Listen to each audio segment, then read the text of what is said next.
Welcome to the Legacy Podcast by the Butler Legacy Foundation, created by the family of Sir Milo Butler, a trailblazing Bahamian entrepreneur, freedom fighter, and political leader whose impact is felt throughout the Caribbean to this day. We, his descendants, gathered to share the stories of success and insights that have made us who we are. We are taking ownership of our incredible legacy and empowering others to create their own.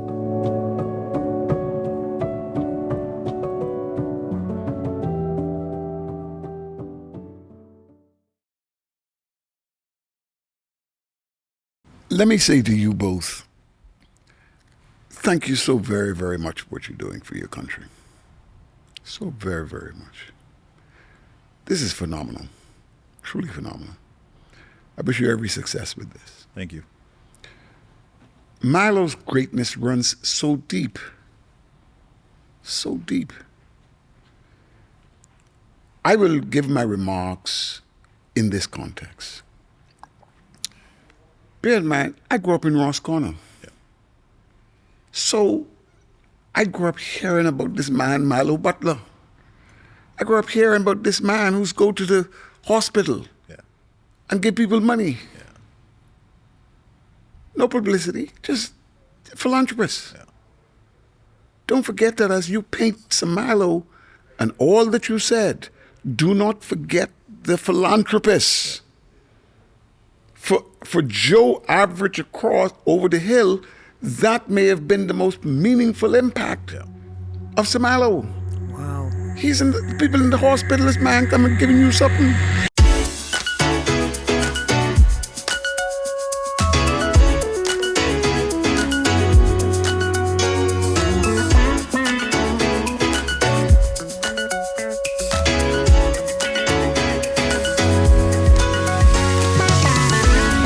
Hi, everybody. We want to welcome you to the second episode of the Legacy Podcast. And man, I must tell you guys, I am so excited to be here today with my dear cousin Loretta. We just launched the first episode with our special guest, and the feedback has been tremendous. So you guys are in for a special treat.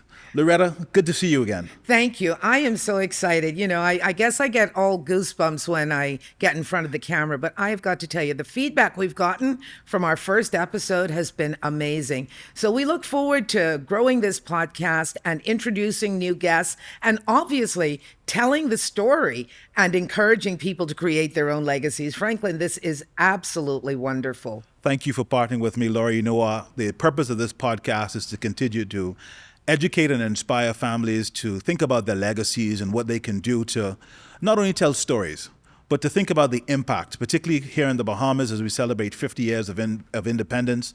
And the work that Sir Milo and Lady Caroline, our grandparents, have done in this country is just tremendous.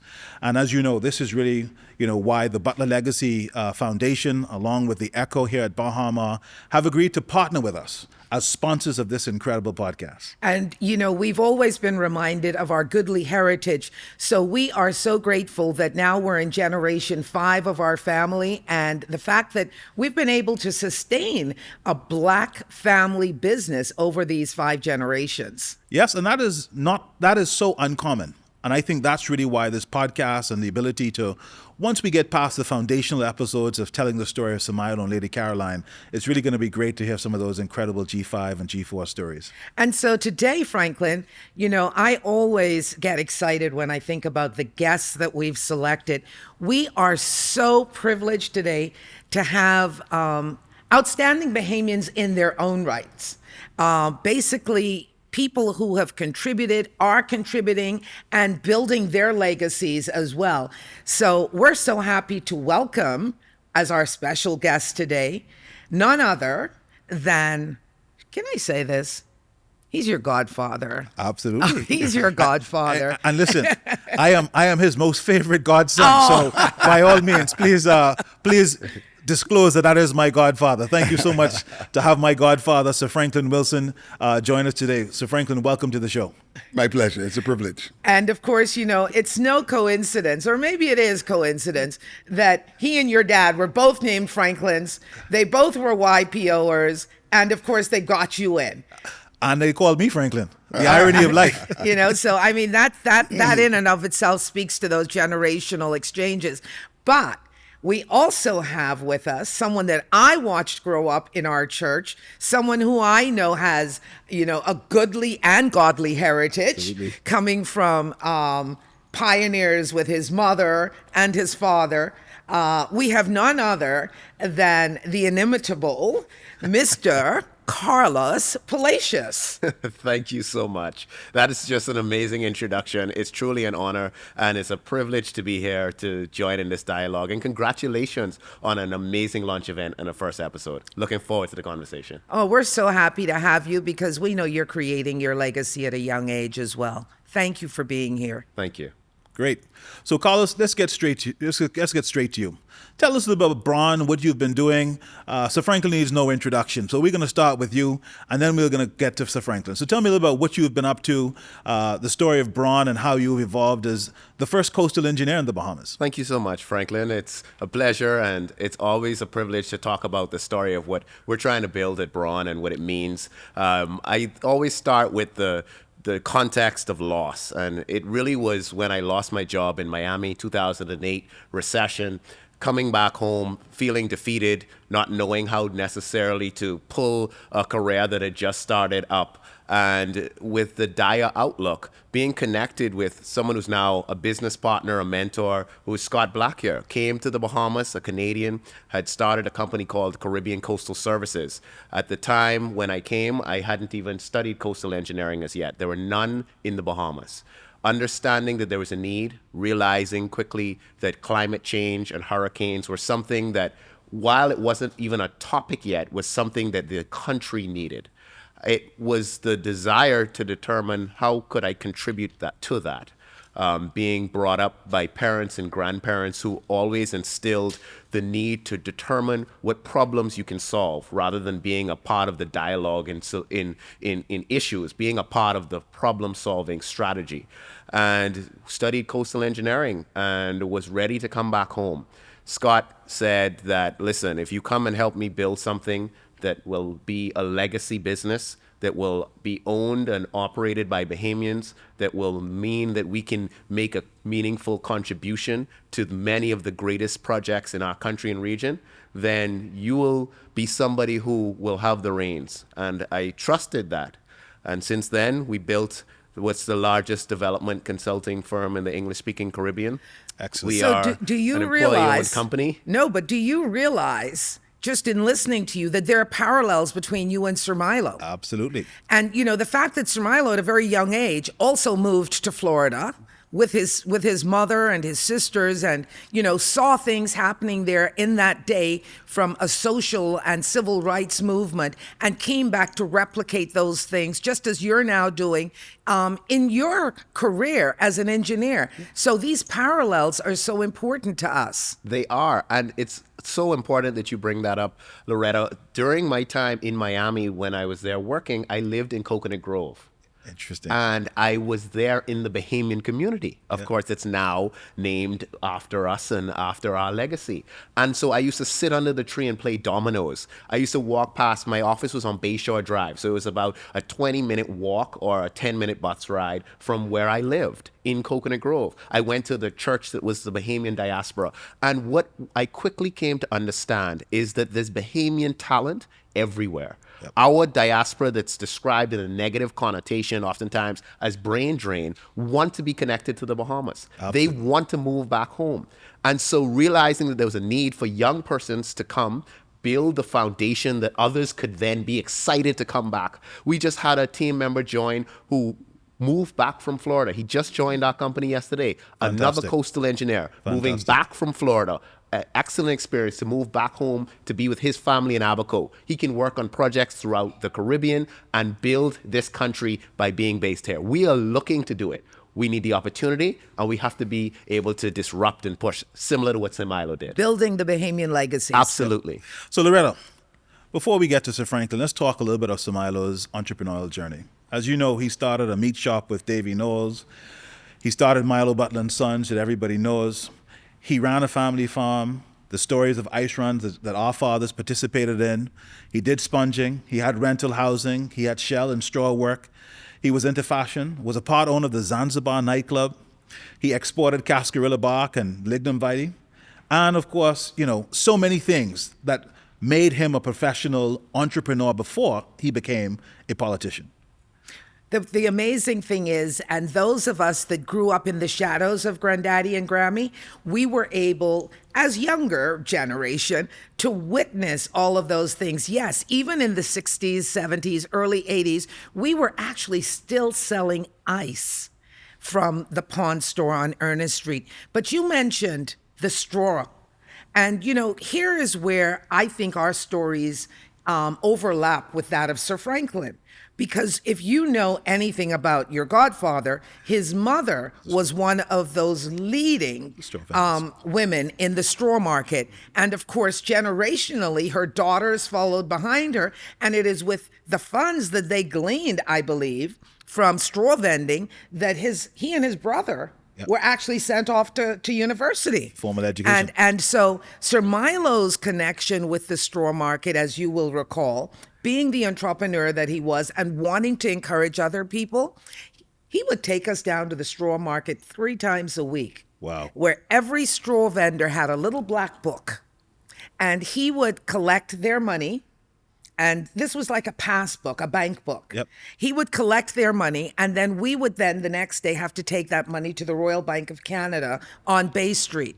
And at Christmas or Easter or whenever the straw vendors needed their money, we would then have to go and get the money and then deliver it to them. And I'm sure persons like Jane Wilson, Thurston Wilson, definitely would have been one of the persons that Sir Milo would have interacted with. Yep. Let me say to you both, thank you so very, very much for what you're doing for your country. So very, very much. This is phenomenal. Truly phenomenal. I wish you every success with this. Thank you. Milo's greatness runs so deep. So deep. I will give my remarks in this context. Bear in mind, I grew up in Ross Corner. Yeah. So I grew up hearing about this man, Milo Butler. I grew up hearing about this man who's go to the hospital and give people money. Yeah. No publicity, just philanthropist. Yeah. Don't forget that as you paint Sir Milo and all that you said, do not forget the philanthropist. For Joe Average across over the hill, that may have been the most meaningful impact of Sir Milo. Wow. He's in the people in the hospital, this man coming giving you something. Yeah. Yeah. That's I mean, phenomenal. it's okay. So that's the first point. Understand what I grew up hearing. Then comes the 1972 general elections. At 25 years of age, I'm elected to Parliament. Okay. And the first parliamentary meeting I go to, I happen to sit next to this man called Milo Butler. I love it. I'm sitting next to Milo Butler. And what is the main item on the agenda? The main item on the agenda is to take the formal vote that this will be the first Governor General in an independent Bahamas. Oh, my goodness. Wow. And I am sitting next to Sir Milo. Wow. And while the conversation is going on in the room, in the Churchill building, in the cabinet office, everyone's talking. And it's like Milo Butler talking to me like I'm the only person in the room. What they talking about him and all they talking about him and what makes him the right person for the job and all this stuff. That was the conversation. Okay? And I'm sitting there. I'll never forget this. Remember what I heard about Milo now. The man, I'm 25. This is the man who's going to be the Governor General. This is all he is. You're making your entrance and he's Let me tell making you- his exit. No, but I'm not. Let me go further. You know what he starts out the conversation? Mr. Wilson. Milo Butler. Yeah. Mr. Mr. Wilson. Mr. Wilson. Yeah. And you know what the conversation was? I'm an accountant. I knew nothing about. I was not in the construction business at the time, with Arawak or anything, right? So Milo Butler turns around to me. It turns out, just before the conversation got to his appointment to be the formal appointment to be Governor General, there was this discussion in the parliamentary group about low-cost housing. There was not low-cost housing, about the building code. Okay. There was a draft bill to go to Parliament the next day or 2 days later or whenever. Right.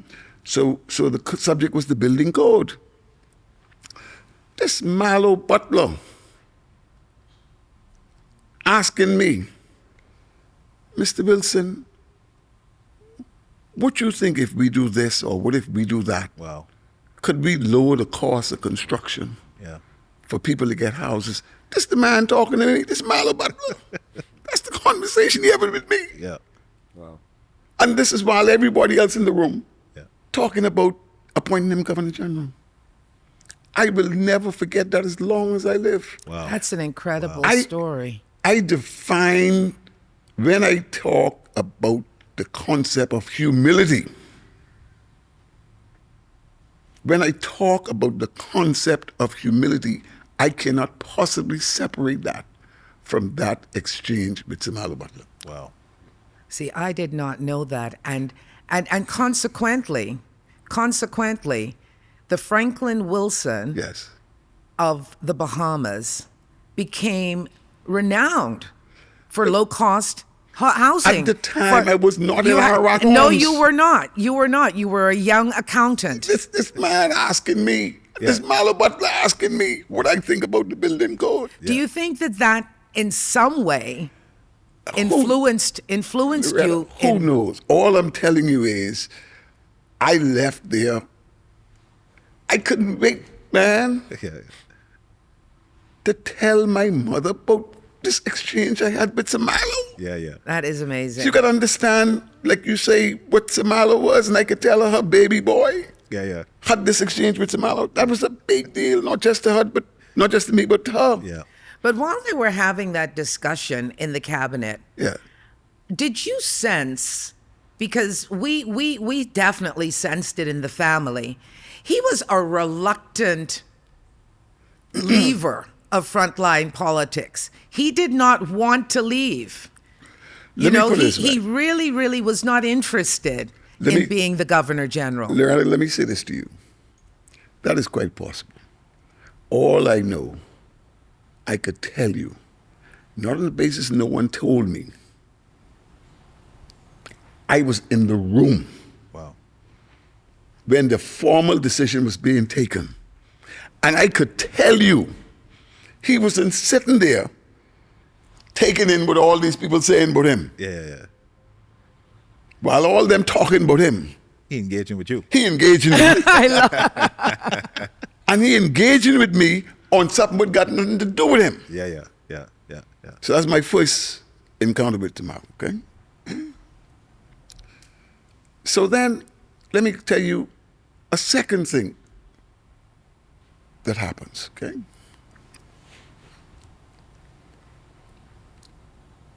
Milo Butler, the minister. He was the Minister of Labor, Right. or whatever. Yes, labor, I got. Or That if is he was correct. health, there's a labor matter that came up. Let's put it this way. Okay, if he was the Minister of Health, it was a labor matter that came up. There's a gentleman here who had a company called Island Industries. We became eventually, we played tennis together and became friends. And he was telling me the story of his first encounter with Milo. Now, this is relevant in the context of the point you all were making last week about what Sir Milo say, I don't hate white people like, so let me tell you a story. I hate his ways.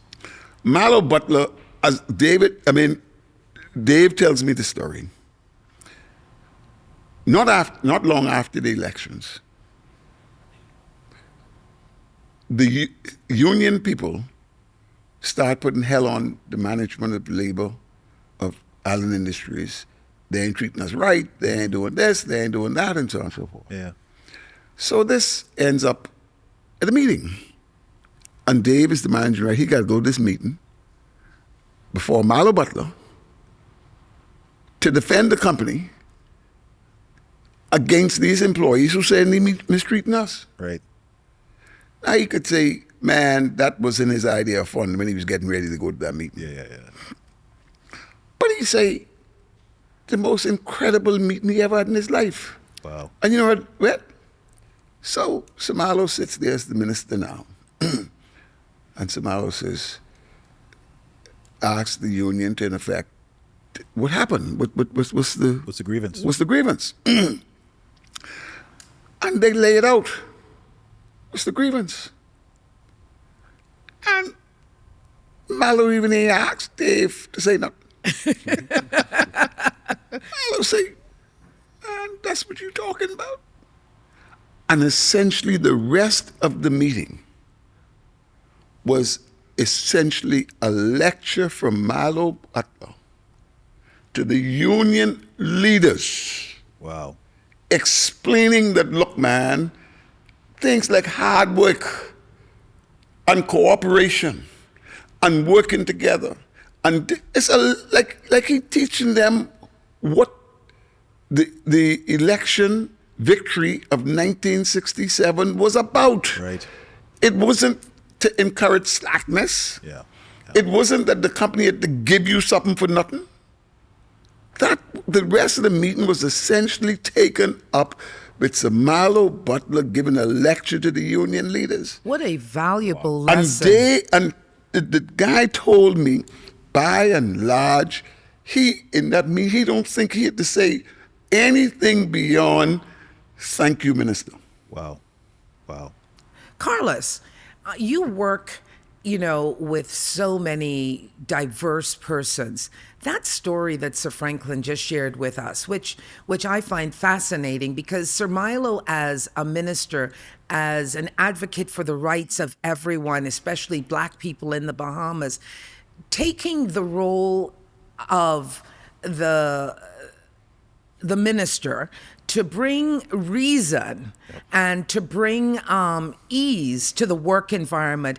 How do you, in today's world, see that happening in terms of our cooperation, our collaboration in bringing people together? That, for me, is a really valuable lesson, to not say, okay, because we're all Black, I'm going to side with you, but I can teach you a lesson here. Very powerful story, and thank you for sharing that, Sir Franklyn. And it speaks to Sir Milo and who he was, and instilling core values in all, and living by those core values, and being undeterred by who was in the room, who those core values may bias, unbiased, etc., but sticking with what he knew to be right. Yep. And I think in the business community, and especially as a younger generation, it's important for us to establish what value systems we live by. What is our purpose for being here? What is the vision that we have set for ourselves, our families, our businesses? What is the future state that we are working toward? And what rules and values are we willing to uncompromisingly go after in the pursuit of those things? And so that, I think, is what I get when from we Sir Milo. achieved independence, in Lautré's word, Absolutely. that was not the end. That was not the end. That was is not really end. the beginning. That is the beginning. And I challenge, we've been to China a number of times, and you can go in the museums where they have decades of their future laid out, and it's a vision. We've had conversation about the National Development Plan for years, and what is the unified vision that we are trying to achieve. And it's it blends perfectly with the first podcast because the conversation was heavily around bringing causes to the people, and those causes are the catalysts that give change. Yeah. So if we know we want change, what cause in 2023 is uniting us through generations, race, heritage to push us forward? And how do each of us in our individual journeys, whether it's our businesses, the civic groups we're in, how do we instill that sense of vision and accomplishment so we are all on the same bus going in the same direction? I love that. That is Milo. I love that. Equality for all. Yep. Absolutely. Opportunity for all. One bus, all going in the same direction. Building legacy. Absolutely. Absolutely. You know, Loretta, Carlos, Sir Franklin, thank you for that story. You know, as I think about that story, I'm reminded that nobody can teach you how to treat people. So Milo obviously was a man of the people, and his focus would have been not to make them believe because they were the majority that they were necessarily right, but to use the opportunity to educate them that the right way to be managed and to produce in this instant is still the right way. And I think, as I think about my own role as an entrepreneur, it's one of the things that I spend a lot of time with our leadership team thinking, what is the right thing to do? And as I hear that story for Sir Franklin, I'm reminded that that is something that we all must carry forward because, you know, unions had their roles, and I'm sure there have been opportunities where unions have played an important role, and our history has demonstrated that. But in today's time, the question is, how do we treat people the right way? And this idea of self-actualization that you continue to talk about, that is the cause that we're still fighting for. Mm-hmm. For everybody to realize that what is their purpose and how do we ultimately achieve that? And that is really what I think Sir Milo was after, was saying, listen, to give you what you want, an additional pay or whatever, Island Industries was being accused of is one thing. But just self-actualization will come only if you recognize the benefits of hard work, discipline, what do you say, an honest day's pay for an honest day's work. Absolutely. That's a great observation. And I can tell you, Franklin, one of the things that we learned very early in our lives is that, while we had an honest day's work, we may not have always felt we were getting that honest day's pay. That's for sure. But this was the sacrifice that families made so that they can, in fact, work together, collaborate together to build all of these different aspects that Sir Milo, our grandfather, actually espoused.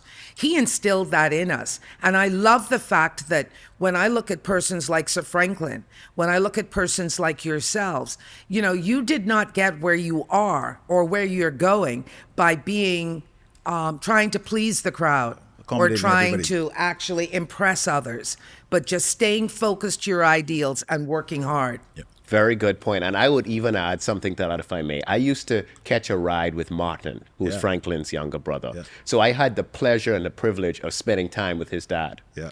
And there were some core things that I learned.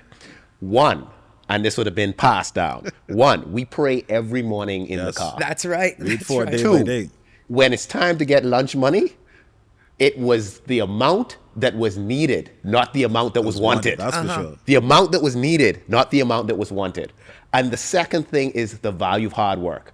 When it was time for us to go to band practice, we had to go to band practice. When it was time to offload the 40-footer at 6 o'clock in the morning on a Saturday, it was time to do that. So many things that would have been passed down from Sir Milo to Franklin Sr., to Franklin Jr., Martin, etc., are values and examples that I use with my kids now, who are 2 and 5. And so this is the power, I think, of legacy, because the tentacles of experiences and lessons, they spread. And through it, it brings us all together and it makes us all better. Thank you. So Franklin, so Milo named his business Milo Butler and Sons, even though he had 3 daughters. And we believe part of that was about creating this idea of longevity and legacy. As a consequence, we seem to see so many black family business struggle with transitioning from generation to generation. In your own experience, what did you observe from Sir Milo that made Milo Butler and Sons the success that it is today? And what is it that really plagues us as a people in really transitioning from generation to generation? Very good question. Very, very good question. And I invite the audience to really reflect on that, okay? the first takeaway from that, women need to understand it was not always where it is today. Hopefully they will see in that an appreciation of the strides that have been made to the point where today, quite frankly, I think the scale has gone too far. Too far. Explain what you mean by that. Well, the fact of the matter is, we went from where Sir Milo Butler, by any measure, a progressive man. Yep. By any measure.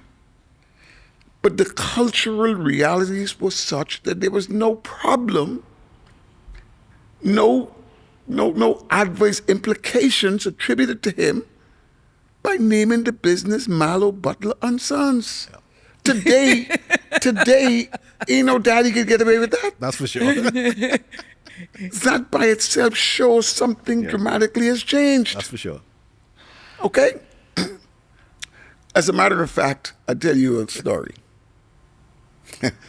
Yesterday I was traveling, and in the customs area where the baggage is going through, there were 7 women and 1 man.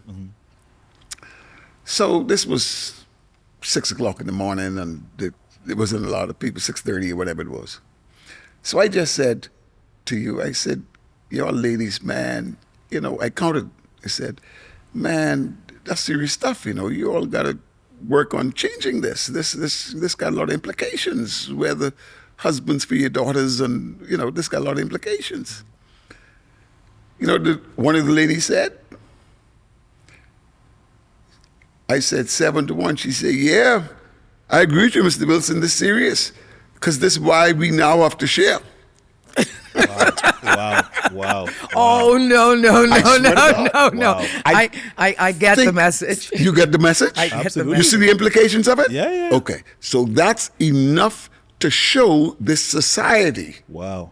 that not only have we gone a long way, We've gone too far, probably. but we may be making some mistakes. Absolutely. Well, it's interesting you should say that, and knowing that your wife, your daughters, myself, those of us, we've actually led, campaigns for equality and gender equality and so on and so forth.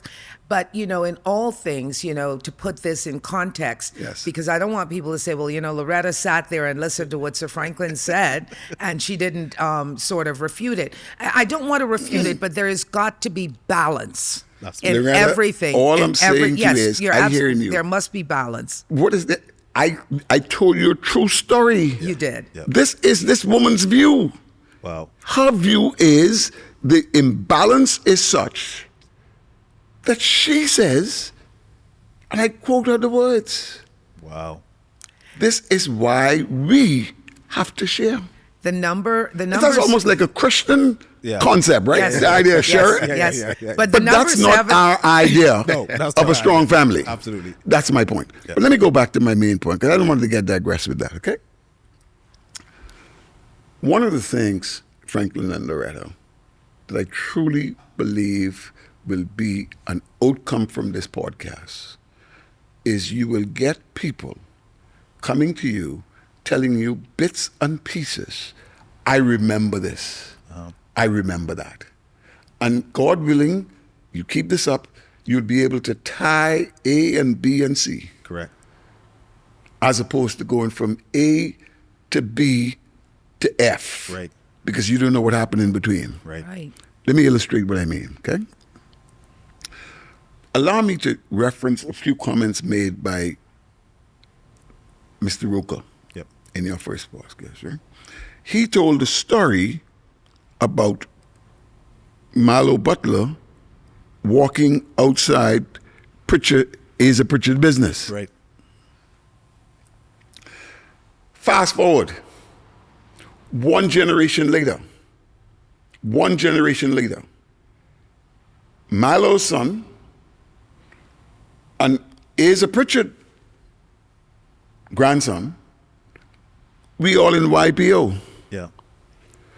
And we having dinner in the grandson of Asa Pritchard, His house. in his house. Now, Sir Fred, Is with him. and Sir Frederick tells the story. The first time he ever heard the name Milo Butler, he's riding from St. Andrew's School on his bicycle. And riding from his bicycle, he see this man, this big man, with something on his chest. He didn't know he never heard the term placard. Yeah. And this man by himself, understand that now, by himself, walking up and down in the front of this grandpa's shop. Wow. So he went inside and asked, what that man doing? And they told him, that's Milo Butler, and he is protesting, or they whatever, however they explained it to him, they gave him some explanation. Now the story about this is this. The takeaway from this is this. In one generation,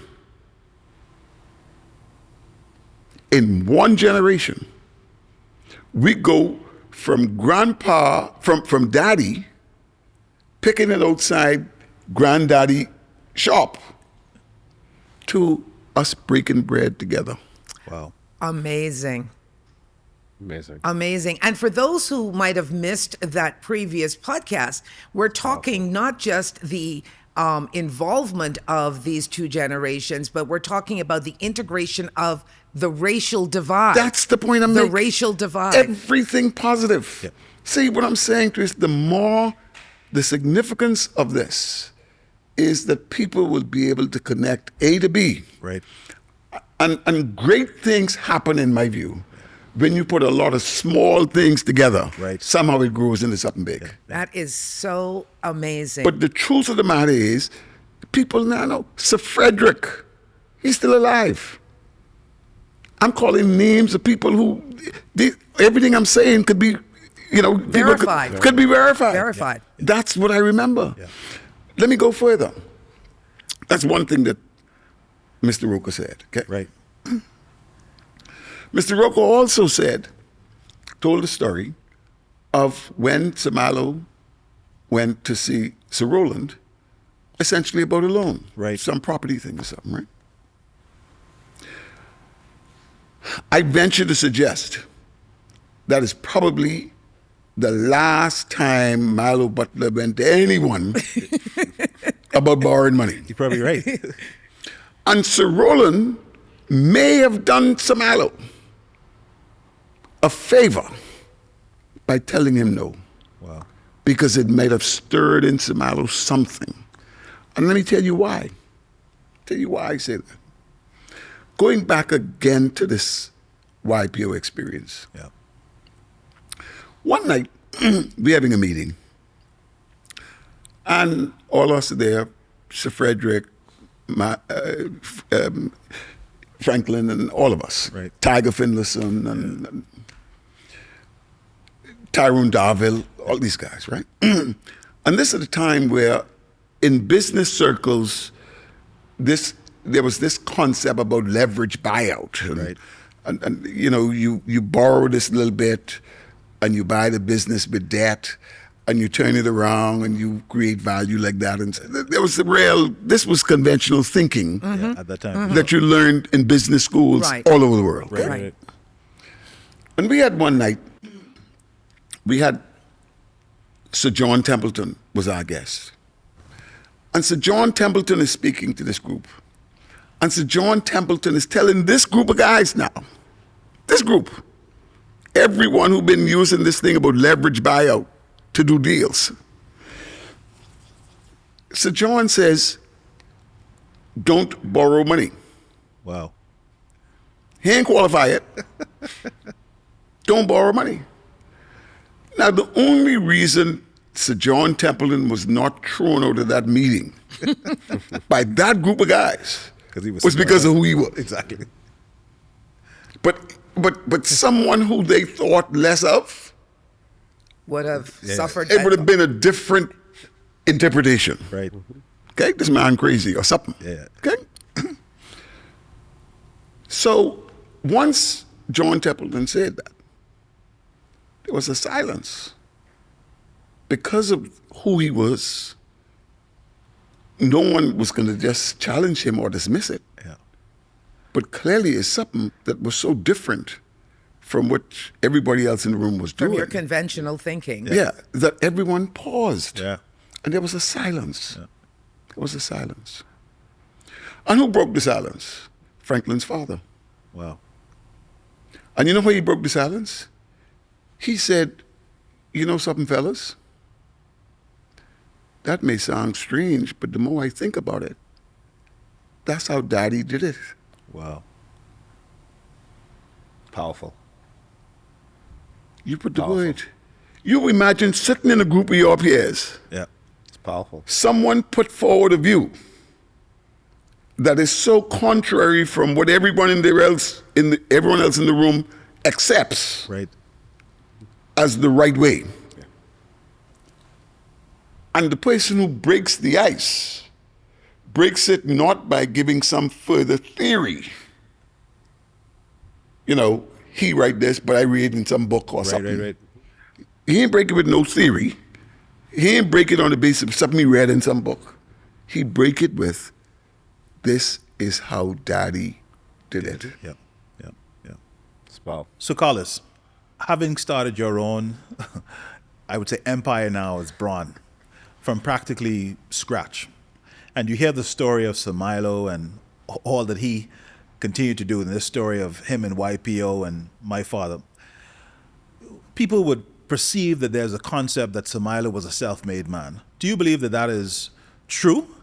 And do you believe there's any such thing as a self-made man? So fundamentally, Franklin, I find that the world looks for the stories that they want to see. Yeah. And not necessarily the journey that it took to get to the destination.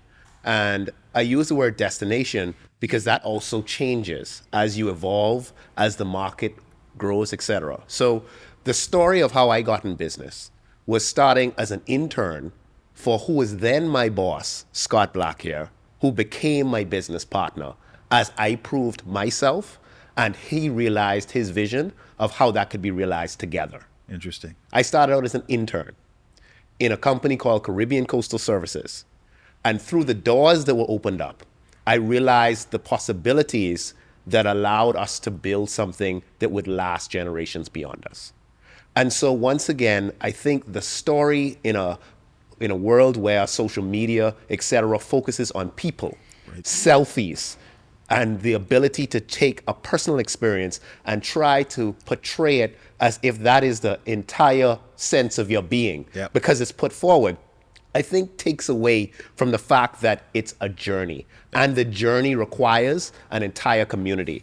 It's the small things. And I'll go back to a specific example. I was in my third year of undergrad, studying in Canada. My phone rings, I'm home for the Christmas. A friend of mine calls me and says, Carlos, that a very well-known resort is looking to pay a coastal engineer $5,000 a week to consult. Wow. And there are none in the country. And what is coastal engineering? I said, I have no idea, and I've never heard of it. I'm in my third year of civil and structural engineering at Dalhousie University. Wow. And I'd never heard of it. He said, what do you mean? I'm calling you to find out what's involved because that's a lot of money and I don't even know. I said, listen, I will Google this and I will tell you. That was the first time I ever heard about coastal engineering in my entire life. Wow. And the minute I Googled it, I realized that the times my dad took me on the fishing boat down in Acklands, where my grandmother is from, and to go red snapper fishing in Inagua. And the times my grandmother took me to Saunders Beach, my maternal grandmother, to walk in the sand. And the engineering studies brought me together. But it was a phone call that introduced me to the concept of coastal engineering and to realize that there's no one in the Bahamas who does it and no Bahamians who are qualified or even existed who had studied it. And that was a simple spark. Once again, it takes the community. It can take one call. It can take one friendship. Sometimes it takes one smile. to turn your day around that changes your state. And that's what ties into the need to continue to build legacy from where you are and build it together. So, Carlos, what do you say to the young person, right, who is struggling? They in this job, they now been off to school. They're trying to figure out, how do I become an entrepreneur? I think instinctively in Bahamians, we have this spirit of entrepreneurship. What advice would you give them around how do they become what they perceive to be Carlos Braun Enterprises, the self-made man? How do they go to this point of self-actualization as we talk about? Great question, Franklin. I like a simple quote. Build your dreams or someone will hire you to build theirs. Absolutely. I love That's it. Simple quote. Build your dreams or someone will hire you to help build theirs. That's the reality. Our team, just over 70 people, almost all Bahamian, fully Bahamian-owned company, employee-owned. I tell them I want you to have a side hustle. Wow. Because when everyone thinks like a business person, sell your little conch fritters on the weekend, do your arts and crafts, sell your clothes, import things, you learn how entrepreneurship works. Now when we're sitting making decisions as a company, strategically, you understand what the bottom line is when I use that word. Right. You understand what the difference between profit, revenue, and all of these terms are. Because we are all here to be the best version of ourselves, and we are all here to be more than what the world tells us. When we have a job title, that's what someone tells you you are. Absolutely. That's not who you are. Yeah. So how do you translate the gifts and the talents that you are born with in an environment that has endless opportunities? At the cruise ship port, there's 25,000 people who come to our shore someday. You know what it is to have a business that just taps into a few cents on 10% of them? Yep. We all have that creative genius in us. Yep. And it allows it to come out when we all chase after our dreams and a small, small piece of the pie at a time. Thank you. Very well said. Thank you very, very much. I like the fact when you draw on that side hustle. Franklin, that's so interesting. I wonder how many side hustles Sir Milo had, because really, there was everything that was going on that he was doing. Whether it was selling liquor, whether it was delivering ice, whether it was actually growing farm produce or raising creatures, as they called it, there was nothing beneath him. Even though he was not an educated university graduate like Carlos, like Mr. Wilson, he actually had what we call that mother's wit. Absolutely. And that determination to have many side hustles. And it also it really speaks to when you talk about building wealth, having various revenue streams at one time. Many of us rely on a salary or one income. You're not going to grow wealth like that. Yep. You're not going to grow wealth. You're not, and it's not about growing wealth for the wants, but it's definitely about growing wealth to be able to help each other, to help other people as well, because we saw that illustrated in our grandfather's life. I think that was the opening salvo that we got from Sir Franklin with regards to Granddaddy going to the hospital and giving back. You're growing wealth not to keep it for yourself, but to be able to share and encourage others. Absolutely. And we have certain rules that we even use as we approach entrepreneurship.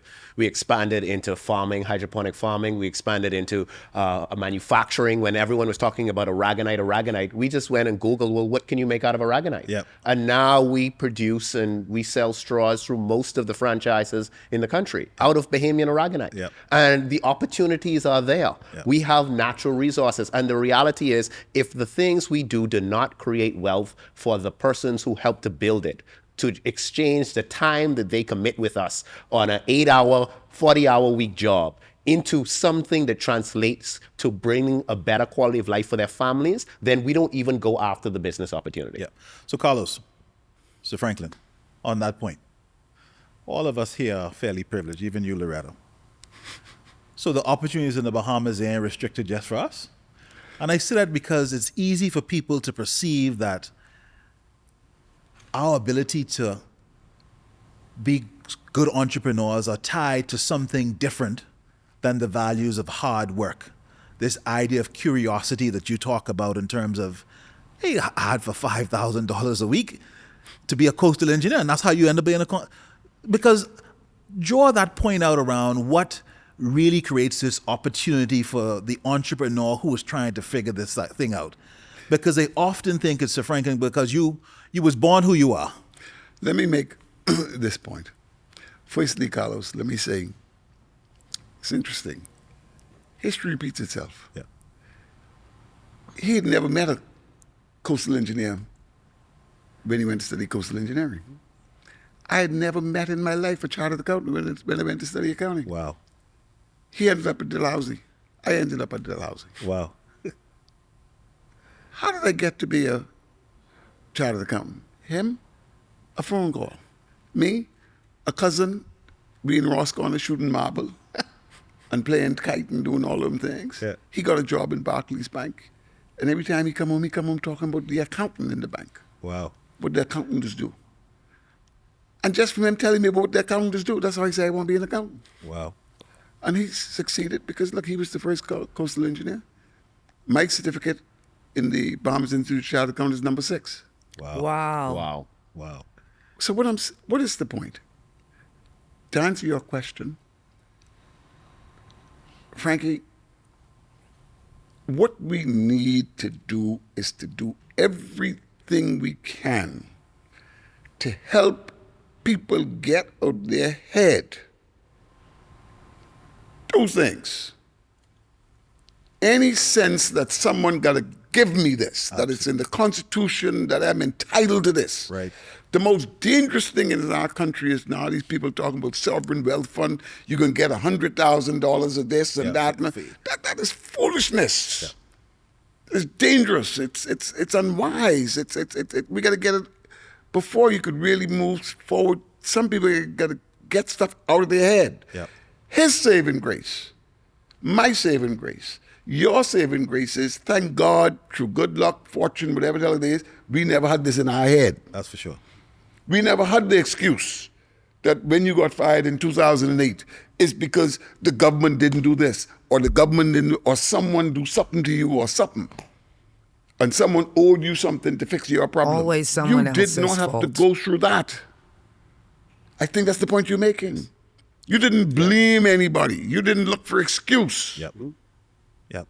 Secondly, look at him. He developed capital.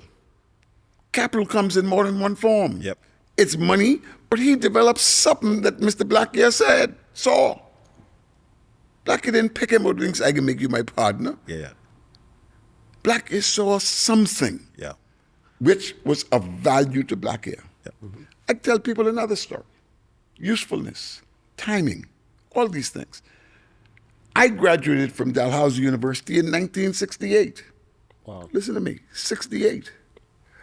Anthony Thompson graduated in 1966, or 65, sorry. The same degree,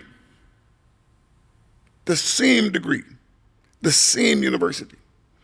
Anthony Thompson could not get one job in the accounting business in this country in 65. Not one firm would give him a job. Oh, Wow. my goodness. I came home in 68. Every firm wanted to give me a job. Wow. Now, what changed? Timing. The election. What changed? Timing. Anyone who doubts the seriousness and significance of majority rule day, rule. Yeah. they stupid. Timing. Yeah. Amen. Yeah.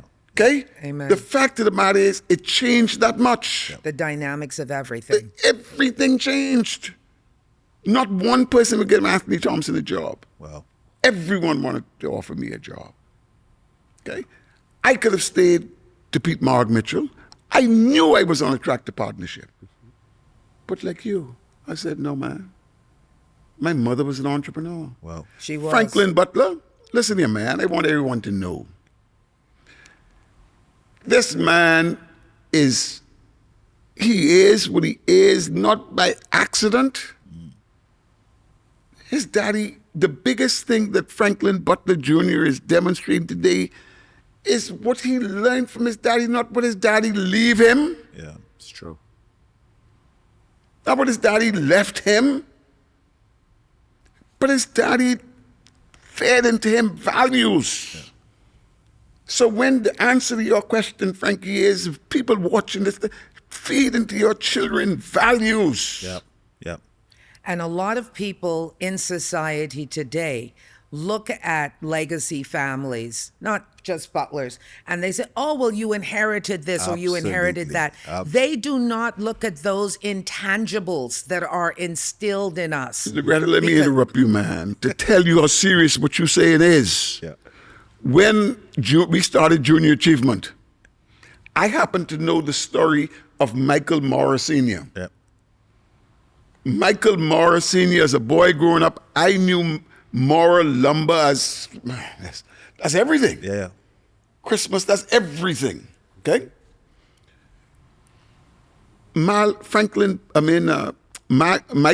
Mora Sr., not the son now is running the board. Mike Jr. Okay? That was a family business. It was. He grew up thinking this will ever be a family business. Yep. The fact of the matter is, somehow, some way, the business was sold. Yep. The business was sold. And so Michael Morris Sr. didn't have the opportunity to realize what you say about your dream. Yep. Okay. So Michael went to work for the companies that bought it. Yep. Lone Star, whatever the hell it's called. Okay? He went to the States, worked with them, doing well. He could have made enough money there, and that could have been a good life. Yeah. He went to the people and said, listen, man, can I buy the company back? Yeah. And he bought the company back. Yeah. He bought the company back and shared shares among the family. Let's put this back into a family business. Yep. That story was so powerful. I asked Mike Mora Sr., I says, Michael, man, we're having this banquet for the junior achievers. Would you just speak to them and tell them your story? Yeah. Because they just assume he born into this. Yeah. This was automatic. Yeah. He inherited. Franklyn, I absolutely love that because, you know, what it shows and demonstrates to us is there are many people, even those of us in business, that do not understand the challenges and the adversities of building generational businesses and generational wealth. Absolutely, Loretta. As you know, we have our own story as Butlers. And so frankly, I want you to continue to share the story of Mike, right? Because of the Mora family, because this is the challenge I think so many people from the outside don't understand.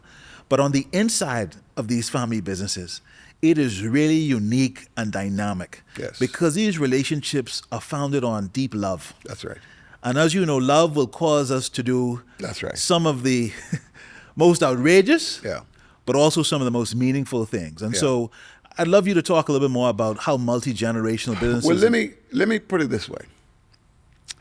The point you're making about people assume. Yeah. The biggest mistake so many people make is they assume what they see reflects what always was. Right. Wow. That just ain't true. Yeah. My story is the first time I slept in a bed, I was in my teens. Wow. I happened to be the 10th child in the family. The first 8 were girls. Every time one of them got married and left, I got closer and closer to sleeping in the bed. Wow. Wow. You Now understand that's a my point? reality, eh? That's my reality. That's powerful. And by the People time, have no idea. By the time the last one got married, my brother and I could sleep by ourselves in the bed together. Before that, I slept on the floor. Wow. My daddy would walk over me, or after a while we figured it out, he would come, I would sleep in a way where he didn't have to walk over me, Yeah. to wake up my brother in time for him to get ready to go to St. Augustine's College on bicycle. Wow. A lot of people didn't realize St. Augustine's in Fox Hill, there was a time when the school was 8 to 8. Wow. Yeah. 8 in the morning till 8 in the night. And the boys, it was all boys, and they got there on their bicycle. That was my story. So people today assume this. People look at Sir Franklyn today and they say, oh, you know, They have it all made. They have everything you could possibly want. And the important thing I take away from this is that, well, we know what assumptions mean. Yeah. You know, absolutely. it really is not a good thing to make these assumptions.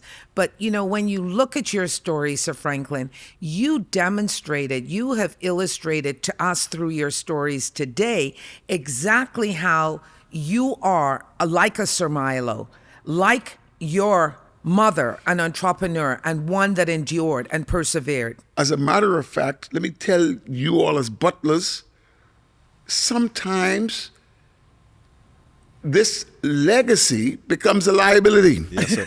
Yes, sir. Now you're true. preaching to the choir. And let me tell you the liability. Yeah.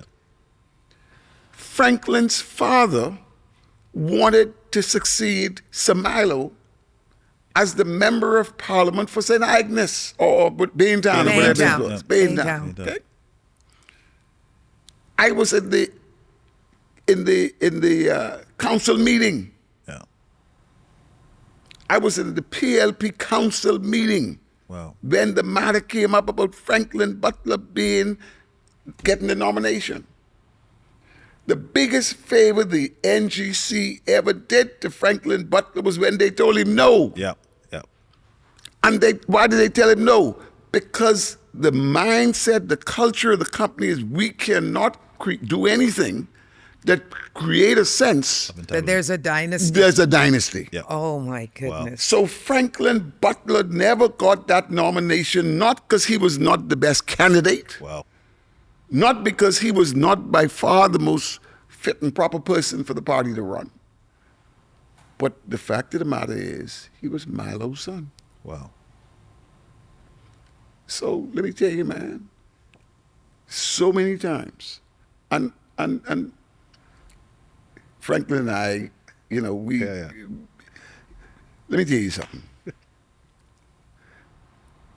For people my age and a little older, the most serious way you could tell that person you're my friend is to ask someone to say, I want you to be my son, godfather. Yeah. For Bahamian culture, if you're a certain age, there's no other way you could tell someone Yeah. in a more concrete way that you are my friend, is that. Those are the values of the village that we grew up in. That was the value. Yeah. Yeah. That was the value. Yeah. And so I go back to your theme about the dynasty thing. Sometimes you pay a price. Yeah. And people don't see that. Yeah. Yeah.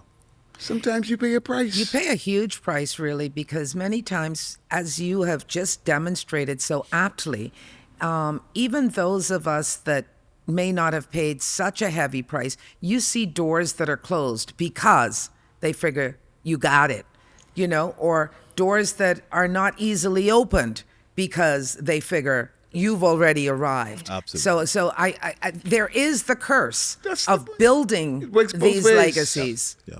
Yeah. It works both ways. That's the point I'm making. But the point is, similarly me, look at my story. Just like Franklyn, the fact of the matter is, his story was the election when Milo became the Governor General. Right. My reality was, I ran, I won. Mm-hmm. The then Prime Minister and I had a different point of view. Mm-hmm. He saw it one way, saw something one way. I saw something a different way. I said, Prime Minister, respectfully, I see it different. Yeah. People thought I was being whatever. Yeah. I paid my price. Yeah. Yeah. But you The stood next- on the principle that you believed. That's what Franklyn Daddy did. Yeah. Franklyn Daddy, y'all don't want to nominate me, fine. Yeah. He ain't going there cursing people. Yeah. I never heard Franklyn Butler say an ill word about any of the people Yep. who he knew that night Yep. prevented him from doing what at that point he wanted to do. Yep. And so at the end of the day, I saw in Franklyn's conduct, you talk about things that influence you. Yep. See, this is my friend. Yeah. I saw the way he conducted himself when he was faced with that basis for disappointment. So in 77, when my time come, essentially I acted the same way. Yeah. I acted the same way. There's something about you all Franklin. And something else was the same way. Just like how the Lord subsequently said, you were going in the door, I didn't want you to go. Yeah. So I closed it, so you couldn't go. Yeah. Same thing with me. Yeah. The Lord, I had the nomination. The party took the nomination they'd already given me. Yeah. Because the Lord was saying, I don't want you in that door. Yeah. You know, it's so interesting to learn all of this because Uncle Frank would also mentor me as the daughter he never had. Yes. And one of the things is we spent a lot of quality time together. And, you know, I see the values that were passed on to him from Granddaddy, and he was pouring them into me when I said to him I wanted to go into politics. And, you know, one of the things he said to me, and this goes right back to your Yes. whole YPO story, he always told me, first of all, you do not go into politics broke. That's my point. Yep. He always said that. That's my point. You do not go into politics broke. Yes. And he said, secondly, Yes. if you ever Yes. need anything, Yes. Yep. you do not borrow from anyone. Yep. You come to our family. Absolutely. You come to our family. And so he lived out exactly what you said. He telling shared. you. And I had to live by that. And as a matter of fact, when I did go into politics, Yes. he gave me my first financial contribution. Yes. Wow. And so, you know, those values Man. that he grew up on, Yep. he lived them. And he made sure that they were instilled in us. So the whole concept of borrowing Yep. and borrowing from people we do not know, Yeah. Man. because he said there will be a day for payback. Absolutely. And so these are the things that I have been able to personally carry away. And just hearing you share them, you know, through your stories, I now get greater connectivity. Yeah. Yes. Well, let me say this to you. Let's go to Milo Butler as daddy. Yep. As daddy. See, firstly, look at so many of his peers, man. Yeah. Look at so many of his peers. Look at their personal life. Yeah. Look at their personal life. Let's look at Milo Butler as daddy. And compare his personal life to so many others Yeah. who were his peers. I encourage you, look at that. Not with the view of being unkind to anyone else, Right. but the fact of the matter is, he chose a different path. Yeah. And I submit that there's a relationship between that path and the outcome. Absolutely. Secondly, look at Milo Butler, husband. Yeah. See what you all doing here? Yeah. Everything y'all doing, y'all are paying great respect Yeah. to Lady Caroline. Yeah. Because y'all see that Milo paid respect to Lady Caroline. That's for sure. Yeah. Without question. Yeah. And trusted her. You see what I'm saying to Oh. you? What I'm saying to you is, to understand the man, look at daddy, Yep. not when no one tell you. Yeah. Look at daddy, Yeah. okay? Then look at husband. They foundational relationships, Yeah. man. Yeah. Yeah. Yeah. They foundational relationships. So Franklyn and Loretta, I must tell you, I've been particularly quiet Yeah. the last few minutes because this story of how to deal with the challenges of life with a degree of humility Yes. really resonate with me. Yes. Even as I think about where we are on this journey of this podcast and how we get there. Yes. That got significance for me in a real kind of way. Yes. Because to extend love and to extend grace, Yes. even in the face of challenges, Yes. is something we really struggle with as a community, as a society, and something that, I'll be honest, I probably didn't quite understand it until Right. I listened to you tell the story of my father and being turned down as the Yes. representative or potential representative Yes. for the PLP. Yes. And even Loretta, you talk about my dad and your journey. That for me, it's really impactful because really now I'm more conscious Yes. of why I behave the way I do and why it's important to, even in the face of opposition and what may feel like rejection, That's what I'm saying. to be able to stand tall, to be able to put your best foot forward and to make a Yes. commitment. Because as you talk about the benefits Yes. of legacy, Yes. that is a benefit, I think, of legacy that I probably didn't really appreciate Yes. until today. Yeah. That the ability to deal with challenges Yes. with a degree of humility is one of the values that I think have been able to pass down to me Frankie, let me in say a very this to you. personal way. Another wonderful thing from this podcast and the way the Butler family is being open about it. If you want to see Milo's greatness, Yeah, it's in the fact that you're now a G5. yeah, yeah, G5. yeah. And don't care what happened, ain't nobody killed nobody yet. That's for sure. Don't care what happened. Yeah, yeah. The fact of the matter is, by the time you go from G1 to G2, Yep, people are different. yeah, No, I just want to do different things. yep. That is It very don't mean true. you better than me. That We is true. different. That is true. Yeah. The fact of the matter is, there's a part of money that the company makes. Yep. You got shares, I got shares. You want to see the factors that one might say, man, pay the dividends because I want dividends. I want to go do this. Yep. What's wrong with that? Nothing. Someone else could say, man, leave the money in the company. Let it grow. Yeah, It's the same story of the Sunshine Boys. That's Yeah. right. That's right. It's the exact same story. yeah, Some said, let's pay dividends. Yeah. Some says, leave the money in the company and let the company grow. grow. Yep, That don't mean one better than the other. yep, They're different. yeah, They're different. yeah. And in those differences, Sir Franklin, once we're able to understand that ultimately we still share the common vision, that we're able to achieve that. I want you to speak to Let me that tell you because this. sometimes we do have Let me those say this to you. differences. See,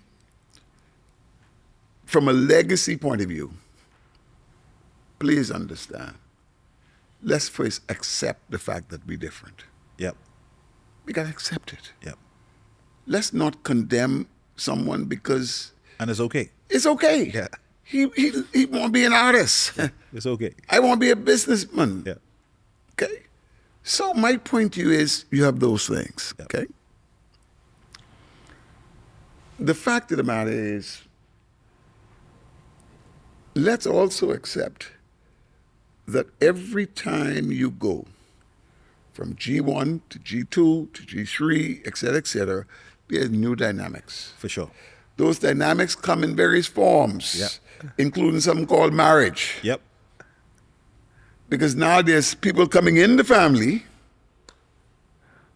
who bring in a different set of thinking, perspectives. perspectives. Yeah. I almost was going to use another word. I know you were. You understand my point? So these are realities. These are realities. The fact of the matter is, your son happened to be come first in the same class as his cousin, Yeah, yeah, who comes sixth. yeah, What's wrong with coming sixth? yeah. Nothing saved except that my cousin come first. Yeah, exactly.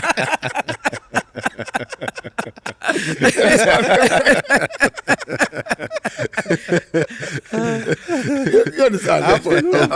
That's a big That's nut. powerful. That's powerful. So anyway, colleagues, I So Franklyn, I thank you. absolutely loved it. I love your illustration. I love the humor that you bring to it and demonstrating our differences. But this is all a part of family dynamics. This is exactly a family business, right? And I think my biggest takeaway from today's conversation from you, Carlos, and from you, Sir Franklyn, is really that. Can I this make idea one of last values- point before you wrap up? Sure. One last point that I see here is thing. Please understand this. And I encourage you, I try the best I can in my family circles to make this point.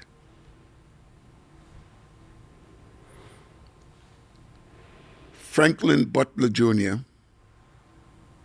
has brothers, got children. Yep. Everyone got to understand you could love your brother. You love your children. Yep. They two different kind of love. Yeah. They two different kinds of love. Absolutely. So my point to you is we will all face decisions where at what point do you do things with your brother and sister Yeah. as opposed to with your wife And and children. children. Absolutely. That's a reality. Franklyn Butler helped teach me what he do. I doing what Frankie do. Yeah. His daddy did. Yeah. He did both. Yeah. He did both. He did both. Yeah. He did certain things with his siblings. He did certain things with his children. Right. And you don't know how true that is. Yes. Sunday afternoons, Yes. when the corporation gathered either on Ernest Street, it was Milo Butler, Caroline, and their 10 children, Right. without the wives, the children, and everyone else. Yeah. And the decisions were made. made there. That's right. And then, of course, those decisions were either disseminated, agreed, or kept to each other. But those were the dynamics. That's for sure. Yeah. So I just want to wrap up, Loretta. I want to thank you again for going on this journey with me in this podcast and helping us to celebrate our legacy. I don't take for granted that while we are cousins, the role that your political journey has had on helping us to shape this program is one that I want to personally thank you for. And I want to close by thanking Sir Franklyn and thanking Carlos for being our guest of our second episode. And to our audience, our guests, I hope that you find this an incredible story. We're here to share stories that inspire and educate. And we hope that tonight you are left a little bit more inspired about your own legacy and about how you are governing your life, how you're choosing your partner, because there's no such thing as a self-made man. Despite all the successes of Sir Milo, I think we ended today by concluding that Lady Caroline was the secret sauce. So thank you, Grammy. Thank you, Loretta. Thank you so much, Franklyn. I will be every step of the way with you, but I cannot allow you to close out without celebrating these two amazing men. We thank you so much, Sir Franklyn, for the invaluable lessons and stories you shared with us. Carlos, looking to you as a younger person that is doing dynamic things, we cannot thank you enough. We want to say thank you as well to the Butler Legacy Foundation for Absolutely. allowing this podcast to happen. And without a doubt, the beautiful surroundings that we're in at the Echo Gallery here at Bahamian, who are also our sponsors. Thank you so much, ladies and gentlemen. Thank you to our amazing guests.